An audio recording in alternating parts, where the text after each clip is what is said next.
How to upload iPhone photos to Google Drive. Hello everyone, I am Bishaka and welcome to our channel. Now let's get right into the tutorial. If you want to upload your iPhone photos to Google Drive, then firstly go ahead and open Google Drive on your device. If you do not have Drive, then you can easily download it from your App Store. So, once you have opened Drive, tap on the plus icon on the bottom right of your screen and then tap on the upload file option you see there and then select the photos and videos option. Now go ahead and select the album from where you want to upload the files, and once opened, select the photos and videos that you want to add and then tap on the upload option you see there.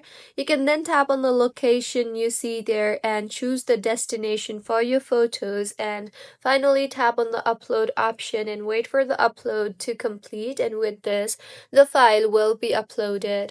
So this is how you can upload iPhone photos to Google Drive. If you find this tutorial helpful, please like the video and do comment if you have any queries.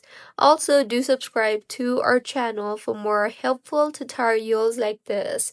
See you on the next one.